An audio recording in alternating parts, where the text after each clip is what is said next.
It's another nail in the brand split coffin as Wwe Mysterio turns up on NXT. Welcome back, guys, to Fog Wrestling for your WWE NXT review for the 8th of August 2023. And while I like Wwe Mysterio, while I'm happy to see him on my television screen, and I'm sure seeing him on NXT is a lot better than seeing most of the people on NXT, it just continues to make a mockery of this brand split that we were told WWE were going to uphold. It was a legit brand split. They were going to stick to it. They were going to follow it strictly. And ever since they done it, they have not followed it strictly at all. In fact, the very first week they done the brand split, then they announced a tournament for the Raw World Heavyweight Championship, and the tournament included 6 guys from SmackDown. It's like, what were they doing? And then ever since then, we've seen people turn up on Raw, people turn up on SmackDown, everybody's turned up on NXT. We've had NXT people turn up on Raw, NXT people turn up on SmackDown. On Monday Night Raw this week, we had LA Knight make an appearance, and then tonight on NXT, we've had Wwe Mysterio make an appearance. Like, what is the point? I just don't get it. Why do they do a brand split if they're not actually going to follow it? I'm not saying they have to follow it. If they don't want a brand split, then fair enough, don't have one. But why do they do one? Why do they tell us that they're going to do it and it's going to be legit, it's going to be real, it's going to mean something, and then we see time and time again it means nothing? I just don't understand it. Back in the day, they did a brand split and it worked. They followed it. It was legit. Everything felt separate. It felt like Raw was competing against SmackDown. You had a GM on SmackDown competing against a GM on Raw. You had the Raw commentary team competing against the SmackDown commentary team. SmackDown superstars actually bled blue and not red, and they wanted to beat Raw and vice versa. But now we don't get that. We've got Adam Pearce on both shows being a shite official, or whatever his title is called, the man that makes stuff official. It's just garbage. It really is garbage. But anyway, let's move into NXT. We start with Mustafa Ali versus Axiom. I mean, I don't know who's interested in seeing this, but I'm not. Axiom loses to Mustafa Ali. He falls to the outside. Ali hits a 450 moonsault or whatever. Ali wins. So, I mean, good for him. We then head backstage. We see the Schism. They're wanting to know where the Creed brothers are, and they're going to destroy everybody in their path until they find them. Up next, we've got Blair Davenport versus Kalani Jordan. Apparently, Dana Brooke made this match official. She wanted Kalani Jordan to take on Blair Davenport. I don't know why Dana Brooke is acting like she is the greatest of all time. Why is Dana Brooke training anybody? She's never fucking won a title in her life. Shouldn't someone be training Dana Brooke? It just doesn't make any sense. This would be like the Brooklyn Brawler trying to train some new young kid in wrestling. Like, it's like, fuck no, Brooklyn Brawler sucked. Why would you take advice for him? And it's the same thing here. Why is this Kalani Jordan taking advice for Dana Brooke? A serial loser. Someone that's been in WWE for like a decade now and done nothing. Why would you listen to them? Why would you follow them? Why would you run around and, you know, be known and be stuck with them? Honestly, I don't get this.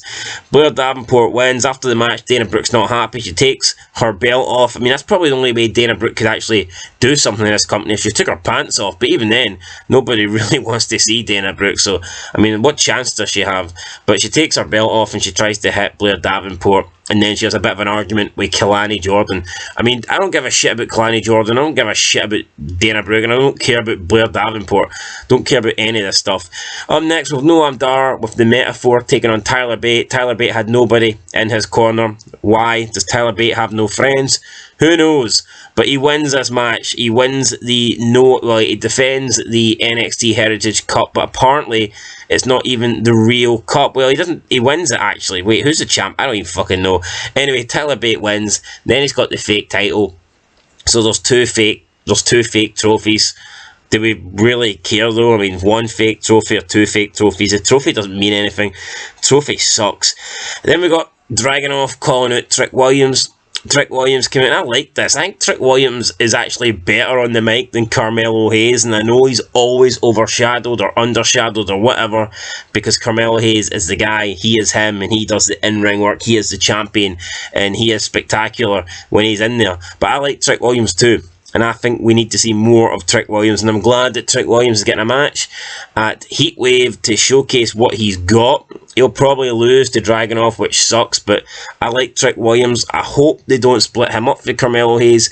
I would just like to see Carmelo Hayes and Trick Williams both be able to do individual stuff. So, for example, if Carmelo Hayes is the NXT champion, it would be nice if we could see Trick Williams have the North American Championship. We could see them both dominate NXT, or maybe they could have a run with the tag team titles. It would just be nice to see Trick Williams actually get a bit more spotlight on him, but it was a good promo, and we're going to get him versus Dragunov at Heatwave, which hopefully he wins, but I doubt it. Braun Breaker versus Von Fagner up next. Braun Breaker beats Von Fagner, but Fagner doesn't like this, and he puts him through a table, so there you go. Announced table powerbomb, boom, that is Braun Breaker done. We then get Josh Briggs, Brooks Jensen. They are going to take on Charlie Dempsey and Drew Gulak tonight. Again, who cares? The Schism beat up a couple of people backstage because they're looking for the Creed brothers. Then they run into Stacks and D'Angelo. They're asking questions. D'Angelo's like, who the heck do you think you guys are? The cops. And then when they're threatening to beat up the family pull out crowbars, and it gets announced next week that we're going to get the family taking on the Schism. I don't know if it's for the titles or not, but it's a tag team match nonetheless. Then we got Dempsey and Gulak versus Briggs and Jensen. Briggs and Jensen have just went completely downhill. Ever since we had Jensen get dumped by Kiana James, they've done nothing with this tag team. Honestly, they're just floating around like a bad smell.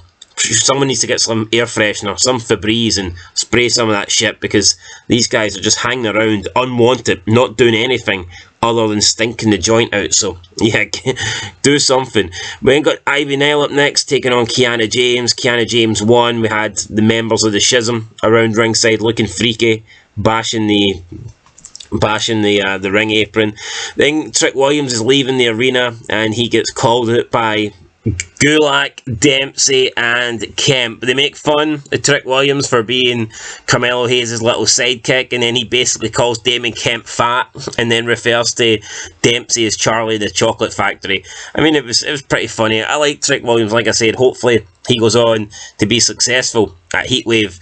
Drew Gulak said that he would train him, but no amount of training will help him beat Eli Dragunov. Trick Williams says he doesn't need help. He then leaves in his car.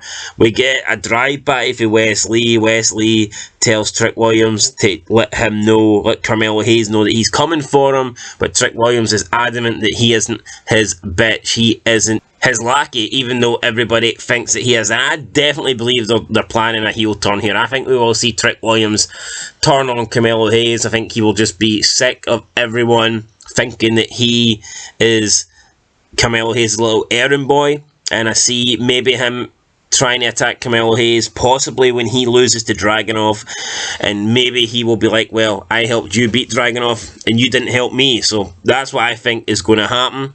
Then we move into the main event. It is Rey Mysterio alongside his newest, talk about a sidekick, just two guys in masks here. So we've got Rey Mysterio accompanying Dragon Lee to the ring for the North American Championship match.